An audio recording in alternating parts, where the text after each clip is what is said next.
Okay, this video is going to take you through the Photoshop steps of recreating a Sandy Skoglund-like installation, but using Photoshop and the images that you've taken at home. So just to kind of scroll through once again, you can see how she's created these installations in these environments by replicating or duplicating, right, pieces over and over and putting them in an interesting environment. Kind of get the idea of what's going on there. We talked about it more in class. If you want to check out her website, you can go to sandyskoglund.com to see some more. To begin, you are going to have some images. Now, the images that you're going to have, here's some examples here of the ones I've taken. I'm going to put them in your folder once you've brought them back. So one image, just like the one you're seeing here, should just be of the environment with no one in it and nothing moving. Then the next one, you put yourself in the environment. And then a third one, and a fourth, and a fifth, and so on and so on and so on. All right, so how do you do this project? Well, you begin by taking the image that's just the classroom, like that one. Okay, so that's number 14 here. We're going to right-click, open with Photoshop. Now, once you have that open, I'm just going to kind of pull it off to the side for a second. I'm actually going to go up to the top here, go to Essentials, and then I want to reset my Essentials so everything's back where it should be. Okay, good. Then we're going to create a brand new file for this. We're going to go to File and New at the top. We're going to create a file that is a US paper size, and we're going to click tabloid size. Instead of 11 by 17, I'm going to flip that and do 17 by 11. If yours needs to be different, just come talk to me. We'll make it 11 by 17 instead. But 17, 11, 300 RGB and white for the background contents. We're going to hit OK, and you have this new piece. So I'm going to just kind of pull this apart. So every image that you have, including the original one with nothing in it like this, just the environment by itself, has to go into here. So what I'm going to do is take the Move tool, click on this image, click, hold, drag, and drop onto here while holding Shift. Okay, and then I'm going to close out. Now the rest of them, so for me that's 13, 15, 16, 17, 18, 19, 20, 21, 22, 23, 24. All of these are going to be right-clicked, open with Photoshop. When they all open, you're going to see tabs at the top. What I want to try to do now is just go to Window, Arrange, and Float All in Windows. And you'll see they all kind of separate themselves and float individually. This one, the one that says Untitled, that's the new one that I just made that I want to bring everything into. So I'm going to pull that over here, kind of minimize this, get this out of the way, minimize that, get that out of the way. Okay, so all of these images now need to go onto here. So I click on, like here's number 24. The order does not matter. Click, hold, drag, drop while holding Shift. Gotta hold Shift. There we go. And then go back to this one, close out. So I'm going to do the same thing for each one. Hold Shift, click, drop, close out. Hold Shift, click, drop, close out. And so on, and so on. Do it quickly.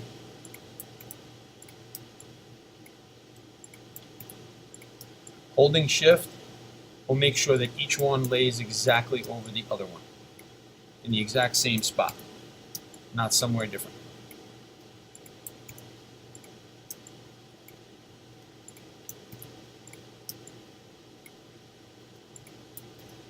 Okay, I got them all in there. So if I look at my layers panel here, you'll see now that I have all of these pieces in here. It should be that the bottom layer, layer 1, is just the environment by itself. And then on top of that, I have layer 2, layer 3, 4, 5, 6, 7, 8, 9, 10, 11, and 12. Got it? All right, now a few things in the background may have changed a tiny bit. Like I see the computer screen of this one, the screensaver went on, so that changed a little bit. There's one where the door got moved a tiny bit right there. You can see the difference where the door kind of shifts and the chairs move a little bit. Somebody moved the chairs because I had moved them back in the wrong place. But that's okay, because we're going to just use the original one as the bottom layer. All the other pieces just have the figure on them. So step number 2 at this point. We are going to go to layer 2, turn on the eyeball, and you're going to see the picture of me in the background. So what you need to do there is zoom into that particular piece. And now we're going to cut out. Right? So you see like the door opens on that one. So what I want to try to get here is a selection, a really nice clean selection of just what is now in there. So I'm going to go to about here. I'll go a little more than I need. Come back up.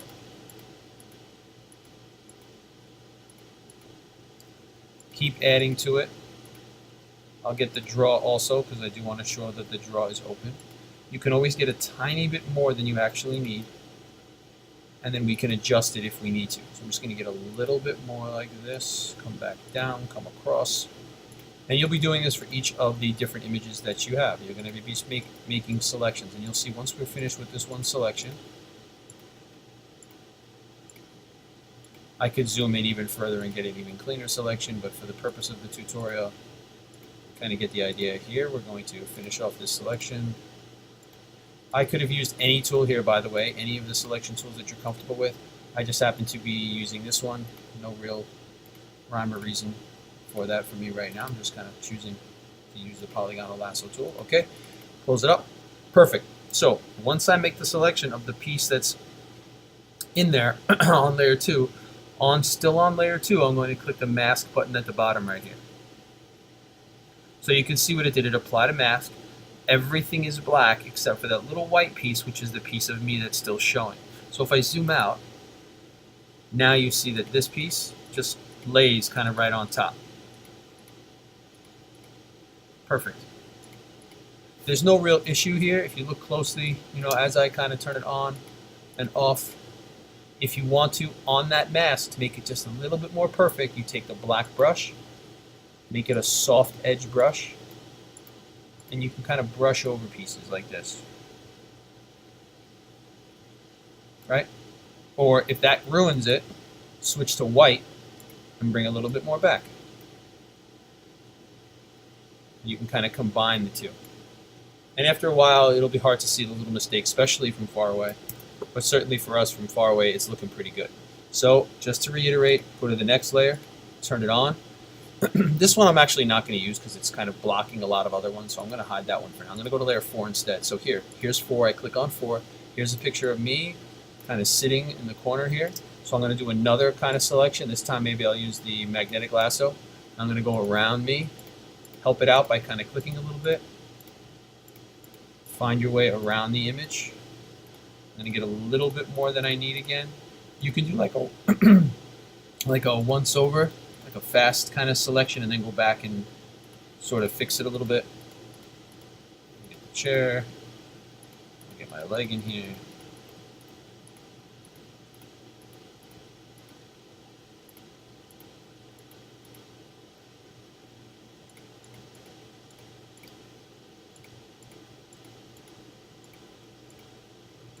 Okay, so I got a selection like that. And I'm going to hit the mask button again. Perfect. So from far away, what do I got? This was like this. Boom. Just kind of makes it look like it lays right over the top.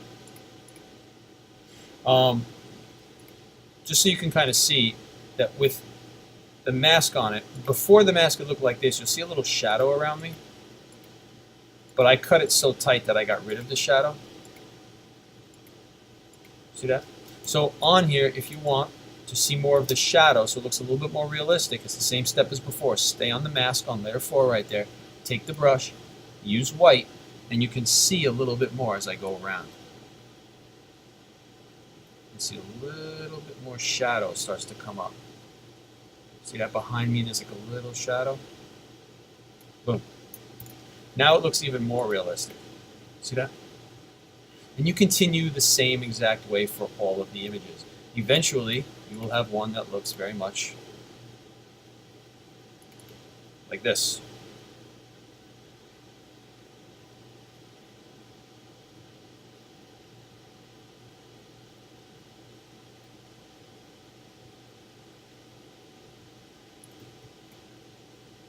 Okay, with all the images in there, you see all the layers, everything's set up except this one that I didn't want right in front. But you could decide to keep it or not keep it. But I put everything in there, all the different pieces all at once.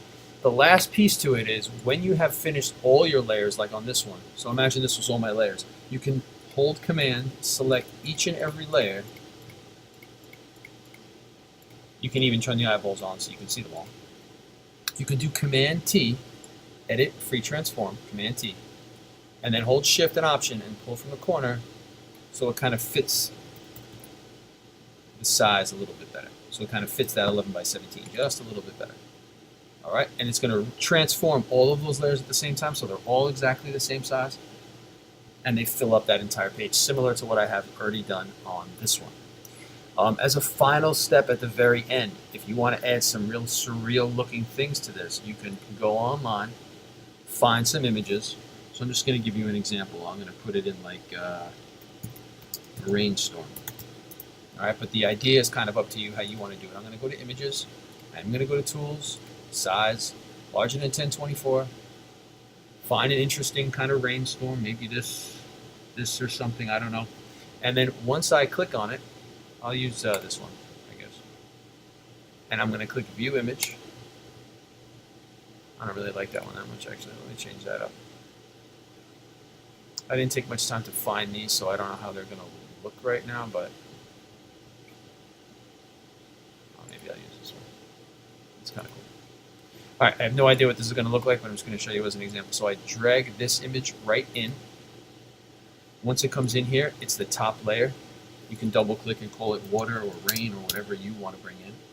Command T, edit, free transform, Command T, hold Shift and Option, make it big so it kind of fills up the space. I'm going to hold Shift and pull from the corner. Like that, right? And then from there, we're going to change the blending mode.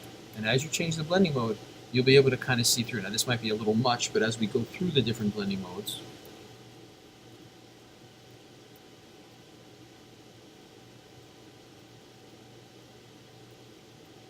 you might find one that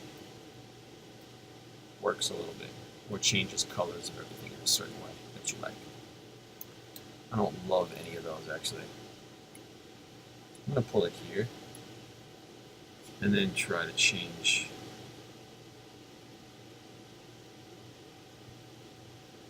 Yeah, that one's not working so great. Oh well. Alright, but you can take any kind of images like that and lay them over the top, and you might find one that actually works pretty well. Sometimes you can even do like a PNG file. And if you get a rain PNG, you can get things like this, so that when you click on it, and you click View Image, hopefully it'll come up for us quickly. I'll try another one real fast here. And I can grab this, drag it to the desktop, right? Open it with Photoshop.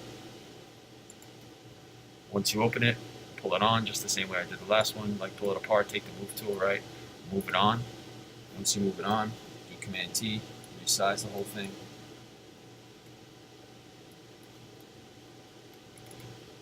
So it looks like water is kind of over the top. So you can do little tricks and things like that are totally fine. And if you do want to change the color of any of the individual pieces, you can go to the layer. So for example here, right, if I go to this one that I created on layer 4, which was, this was the first one I did at the draw, right? And the second one I did was layer 4 here where it was sitting down. So if I go to the one where I'm sitting and I click on the actual picture, I could make some adjustments to that. In order to make those adjustments, I can go to Adjustment Layers, which is this button right here. And I can click any one of these: brightness, levels, contrast, curves, vibrance, black and white, hue and saturation. If I click it, it adds a little hue and saturation layer right on top of layer 4. And what you can tell it to do is as you start to change it, you'll notice it looks like it's changing everything that's underneath it, right? But we can make this clip just to layer 4. So if I was to change this, let's just say to, I'm going to brighten it up, make it some kind of crazy color, right click and clip it, it clips just to that one picture. So you can adjust colors and things. I don't particularly like it. I like to just kind of leave it as is, but that's up to you.